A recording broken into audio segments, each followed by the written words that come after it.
Alright guys, so I'm out on the range doing some practice and doing some defensive work. One thing that really upset me every time I was working in gun shops was people that would come in and say, I need a gun and I'm just going to go ahead and put it somewhere and that's enough. I'm not going to train with it. People didn't necessarily say that. They didn't say, I'm not going to train with it, but you got that idea. And you really got that idea by people talking about how they planned on carrying or not carrying the gun. So, those of us who carry guns on a daily basis, we all have our favorite ways. Appendix, which is what I prefer. Some people prefer small at the back, shoulder holsters, ankle holsters, whatever you prefer. That's up to you. As long as you train with it, you do you. There are, however, some ways that people carry that aren't necessarily the most efficient. I'm not going to say they're not safe, they're not useful, but they are inefficient. And what that means is time isn't everything, but time gives you a good idea of how you can implement those things into your self-defense strategy. So let's go ahead and put some of these to the test. I've got a target out there. I'm not necessarily going to try to get hits. I'm just going to try to put those rounds down range. I'm going to go ahead and shoot my training gun. This is the exact same size and shape as my normal carry gun from my same carry holster. And then we'll try some different stuff. We'll compare them on the clock. See how it goes. Do a couple rounds with each.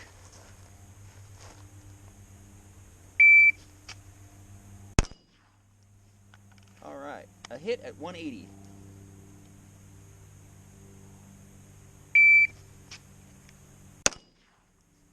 A hit 192. Not bad, getting warmed up.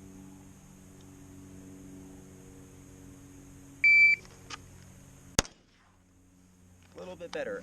A hit at 156. So this is the way I'm the most used to, so obviously I'm going to be the most comfortable with it. I got those hits downrange. Let's go ahead and take a look at some other ways people tend to carry that I don't necessarily think is the most efficient.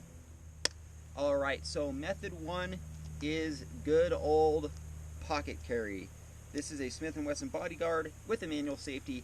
I am using the safety because I don't have a little pocket clip holster or anything for this. Some people use sticky holsters. You have to remember, this is going in my pocket. So one, it takes up space.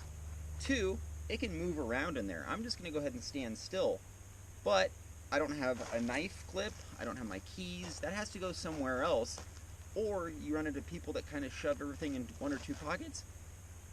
Stuff can get in the trigger guard. Things can become unsafe. So, notwithstanding that stuff, let's go ahead and stick that thing in my pocket. I'll get it into a decent position. Let's go ahead and put it on the clock.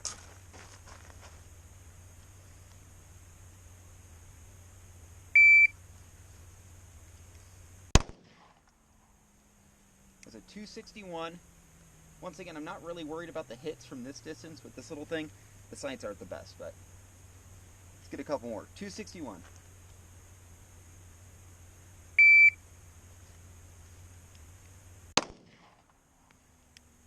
There's a 3 flat. I had to double pump my hand into my pocket to get that one.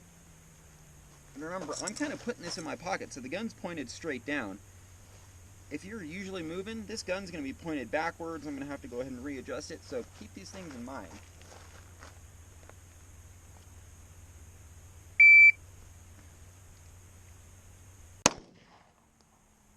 And a 307.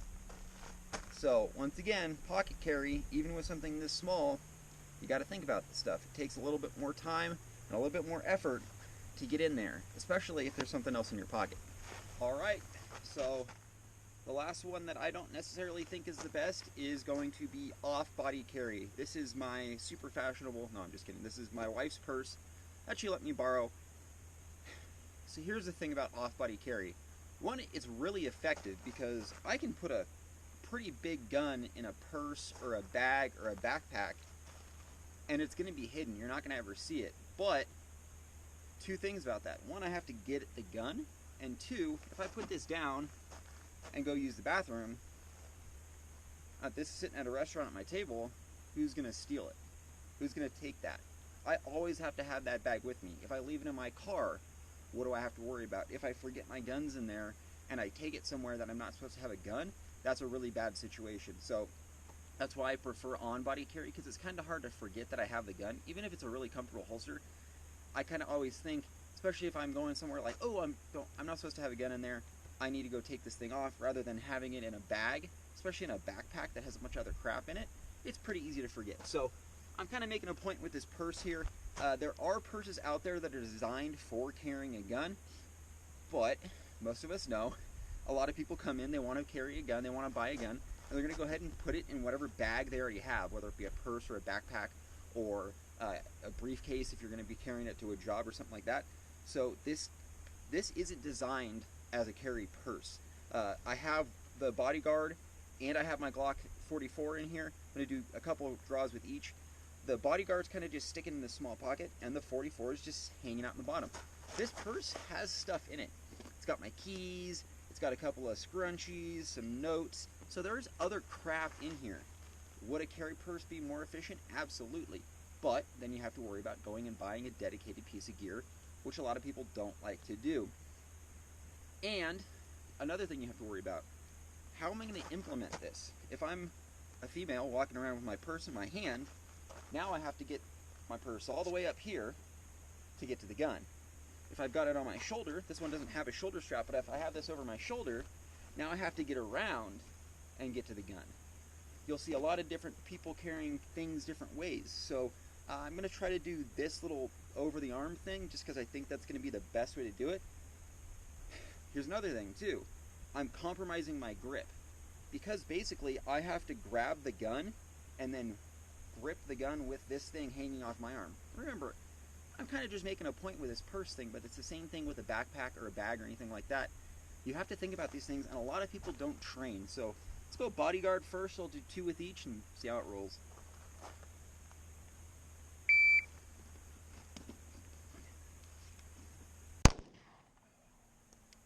It's a 397. It's pretty awkward getting out of this thing. I've only done this once or twice just dry, so you probably get faster if you practice, but I don't think by much.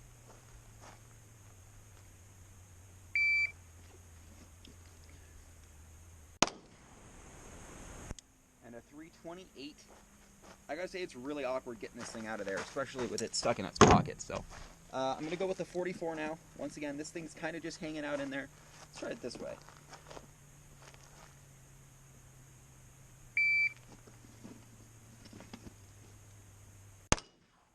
Alright, a hit at 376. Obviously, bigger gun, easier to control.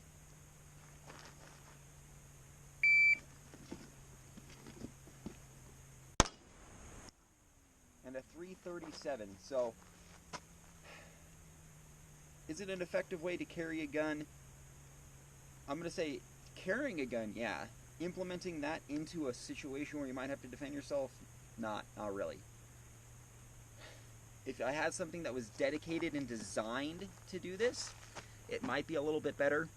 But once again, we brought up those negatives before about off-body carry. I had a truck gun and it got stolen. Because I had it in a bag, I forgot my bag, I had a bunch of other stuff going on, my truck got broken into. Gun got stolen, unfortunate situation, police reported, all that kind of fun stuff, but it's easy to do. I've done it. You become complacent after you've done the same thing over and over and over again. To make sure that I have my gun in my bag is just another step. I can hit my carry gun with my keys and my wallet. I can go ahead and put it on in the morning, come back home at night, take it off, and do the whole thing over again. It becomes part of my routine. I'm never not going to have that there, whether I'm carrying my Glock 19 or one of my life cards or something even really, really small. If I build that into my routine every single day, it stays in my mind. If I have it put in my bag or something like that, that's another thing. I have to constantly keep reminding myself that, hey, my defensive gun's in that bag, my defensive gun's in that bag, my defensive gun's in that bag. And what happens, like I said, if someone tries to take this? What happens if someone tries to literally purse snatch, which we've all seen videos, literally people getting their purses ripped out of their hands. Now, that purse and that gun are gone, and I don't have anything to defend myself, or you don't have anything to defend yourself with. If I have a backpack and I'm on the subway and I put it down and I'm not paying attention, especially if you have kids or something like that, and you have your backpack with your gun and your diapers and all that stuff, and you put that down and you turn to deal with one of your kids and that bag gets snatched, 1, now you don't have your bag, 2, you got to call the cops, you got to report a firearm missing or stolen, and that's never a fun thing to do. So these are all things to keep an eye on, to keep your mind on. as always, try this stuff. No one way is good for everyone. Appendix, small of the back, off-body carry, whatever it might be, if you want to go ahead and try that for your self-defense technique, do it. But train with it. Go out, spend the money, take some classes, get some different opinions, go out and shoot with different people, make friends, and say, hey, I've never tried that appendix, can I borrow that holster real quick? And give it a shot. Take it out here. You don't even have to worry about a timer, but hey, hey, that really doesn't feel effective for me. Or, I used to carry here, but now I carry here because I feel like that's more comfortable. That is all up to you, and it's up to your training. So get out there, get shooting, and let me know what you guys think. If you think that carrying in a purse or an off-body is effective, go ahead and let me know what you guys use. I'd really like to see. And as always, stay safe and have fun.